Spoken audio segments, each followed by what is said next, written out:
Hi guys. बहुत comment आ रहे थे कि रचित भैया हम वो कैलकुलेटर नहीं चला पा रहे हैं। ये वाला जो इसे सही पूछें तो इसे कैलकुलेटर ही कहते हैं। इसे यहाँ तो इसका कुछ भी कहें, सिर्फ हम देसी भाषा कहते गांव भाषा में बता रहे हैं, इसको कैलकुलेटर बोलते हैं। ठीक। और बता रहे थे कि यार भैया हम चला नहीं पा रहे हैं यार। तो मैंने कहा चलो हम बताएंगे कैसे चलाते हैं। बहुत सरल तरीका होता है चलाने का, कुछ नहीं होता है। पहले देखो ये छोटा तो एन लिखा है, इसको मैंने दाबा, खुल गया कैलकुलेटर।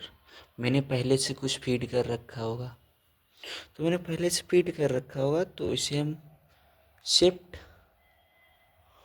मॉड, ये शिफ्ट आगे लिखा है, ये मॉड आगे लिखा है, एम वो दिख रहा होगा, MODE मॉड। मॉड देखो आल लिख के आया, देखो इधर ध्यान से। आल लिख के आया, आल का मतलब होता है कि सबमिट जाएगा। 3 दाब दो जी, देखो बराबर इस बटन को दाबते हैं, पूरा देखो पूरा कहते 0 हो जाएगा। 0 हो गया। 0 होने के बाद इसको हम लॉक कर देते हैं। इस शिफ्ट और AC वाली बटन दब रही, इसे दाब दिया, हो गया। अब सुनो, पहले से मेरे में कुछ फीड था इसलिए नहीं बता पाया। अब देखो इसे खोलते हैं, ऑन।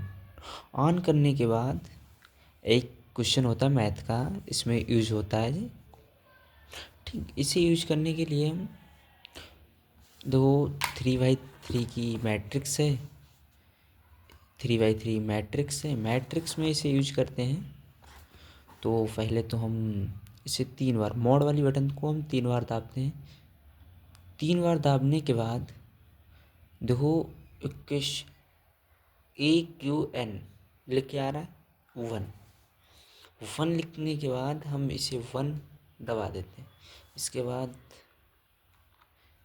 बाद ये लिखना है कि मैट्रिक्स कितनी है, 3x3 की है मैट्रिक्स।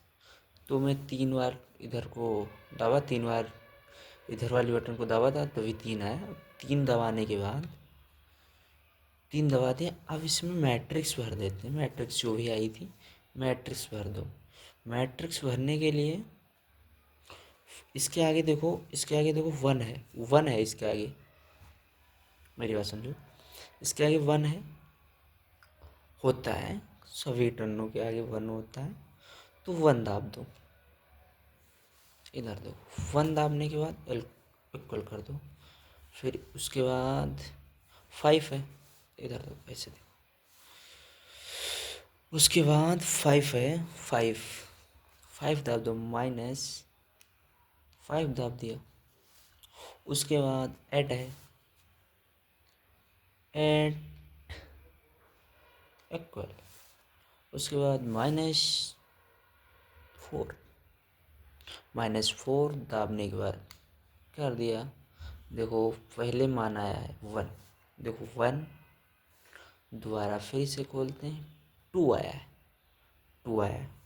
उसके बाद फिर खोलते हैं, फिर 1 आया। 1 का मतलब दोबारा, मतलब रिपीट हो रही है, इसलिए वो 1 लिख के आ रहा है। तो उसमें हम 2 ही लिखेंगे। बताओ किस बच्चे को समझ में नहीं आया, जल्दी बताओ कमेंट में।